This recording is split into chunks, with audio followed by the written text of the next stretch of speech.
What if I told you that the thing you keep trying to hide, the relentless current that moves through you when everyone else is tired, the spark that refuses to go dark, isn't a liability to be managed, but a lamp to be lifted?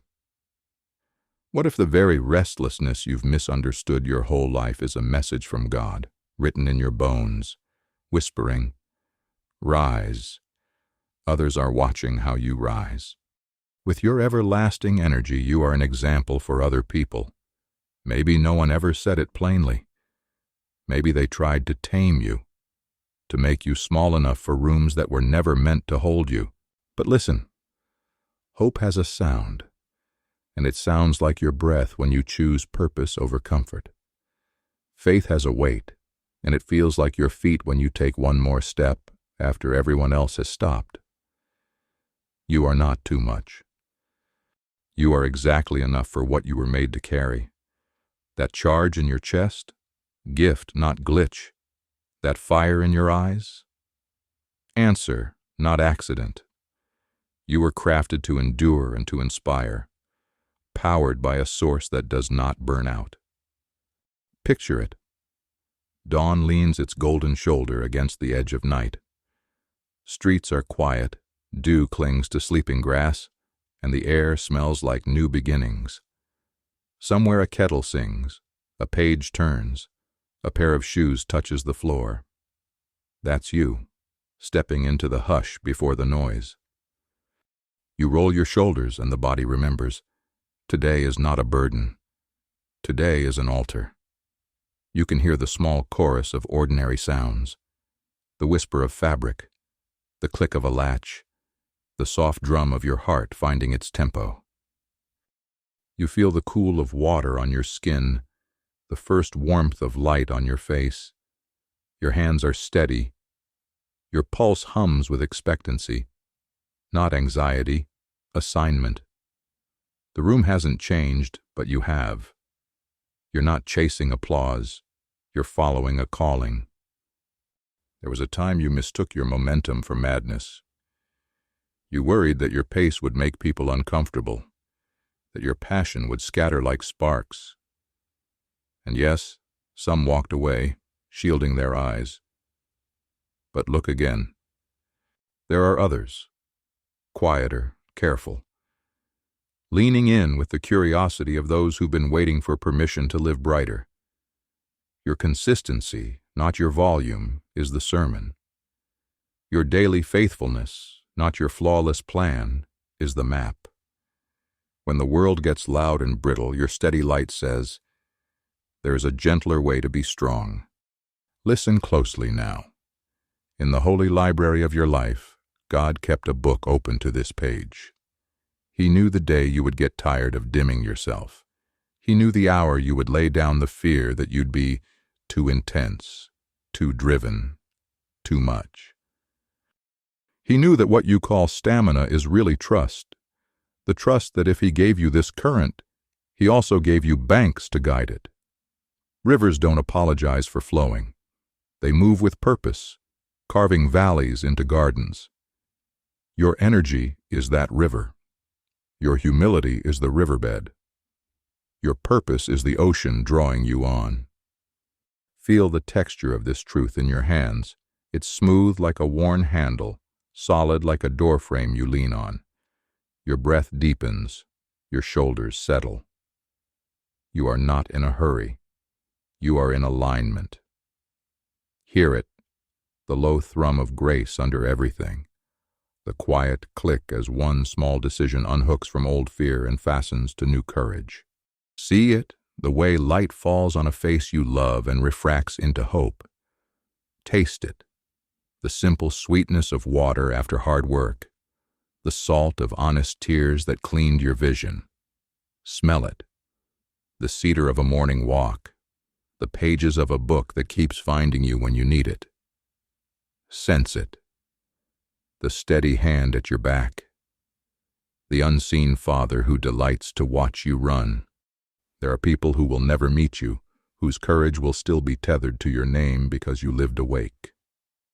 You won't know their stories, but your obedience will echo there.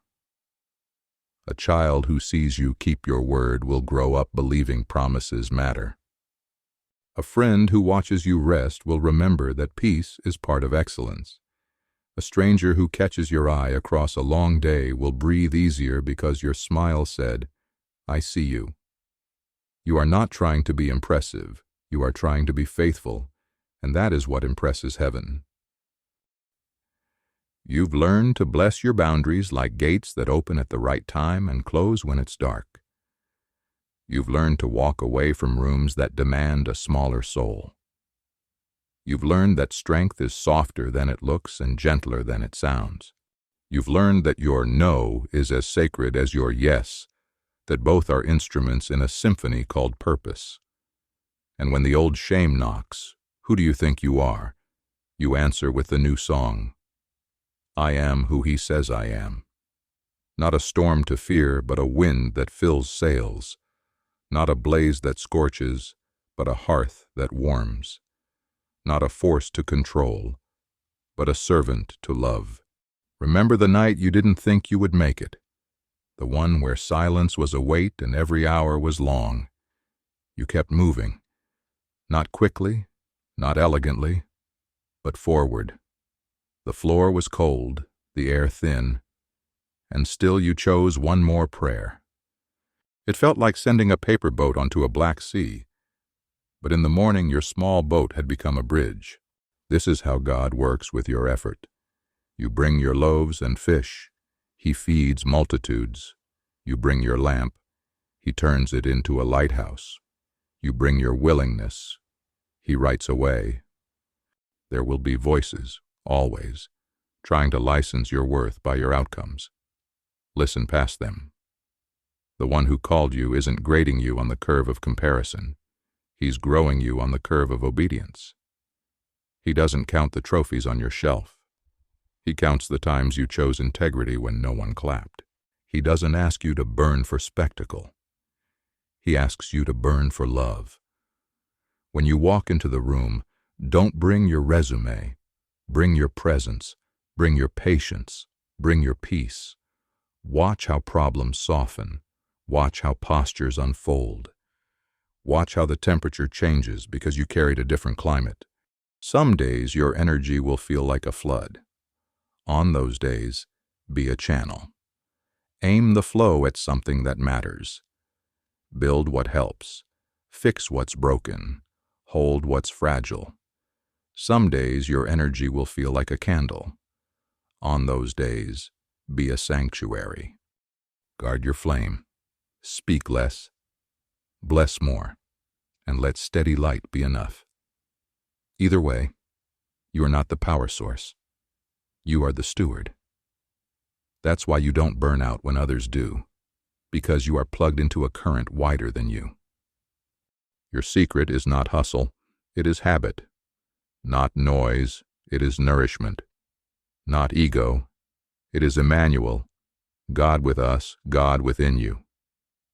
That is why even when you are alone, you are not lonely. You've learned to walk with the friend who walks in the cool of every garden and in the heat of every battle. So, here is your rhythm, and let it speak like a metronome to your days. Wake like it's a miracle, because it is. Work like it's worship, because it can be. Rest like it's obedience, because it is. Repeat, not from compulsion, but from communion. When the world shouts for more, offer better. When the room races, slow it with your breath. When the story spirals, anchor it with a sentence. I am here to serve. Watch how doors that were steel become doors that are wood, and wood can be planed, and hinges can be mended, and rooms can be remade.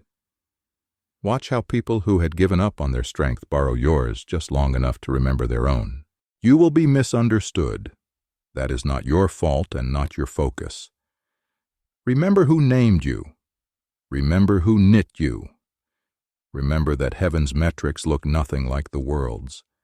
The vine doesn't shout. It abides and bears fruit. The tree doesn't hurry. It roots and offers shade. The lamp doesn't argue with darkness. It shines. You don't need permission to be what God already fashioned. You don't need a podium to live a message. Your life, walked humbly, offered gladly, is the loudest sermon you will ever preach. Feel the ground under you now. Press your palms together, center your breath, and listen for the small instructions that lead to large transformations. Call the person you've meant to encourage.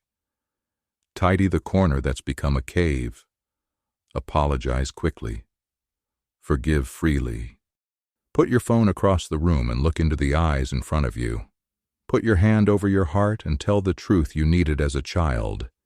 You are not too much. You are made for much. Then take the smallest faithful step. Momentum is not a mood. It's a decision repeated. Consistency is not a talent. It's a covenant you keep. If you are still wondering whether your energy is a problem, stand by a window at sunset and notice how light behaves. It stretches. It changes colors. It touches everything without asking permission. It does not apologize for its brightness, and it does not compete with the stars. It knows its source, and because it knows, it gives. With your everlasting energy, you are an example for other people, not because you never tire, but because when you do, you return to the well that never runs dry. Not because you always know the way, but because when the way is unclear, you kneel until it is. Not because you speak the loudest, but because your words are built on the quiet of prayer. This is the call. To be the kind of strong that carries softness inside it, the kind of fast that bows to wisdom, the kind of bright that makes others see better, not just see you. You were not sent to impress. You were sent to illuminate. You were not sent to outrun. You were sent to outlove. And as you do, the world will change in ordinary ways that turn out to be the most extraordinary of all. A family reconciled, a team restored, a weary soul deciding to try again because you did not quit. Rise now. Believe now. Act now. Step into the day like it's a promise and into the night like it's a prayer. Stay close to the source. Spend what you've been given. Guard what makes you glow. And when doubt comes, smile and keep moving. You've already been chosen for this light. You are not running on fumes. You are running on grace. Go, be the example that points past yourself, so that hope has a face and faith has a footprint. Shine quietly, hearts will follow.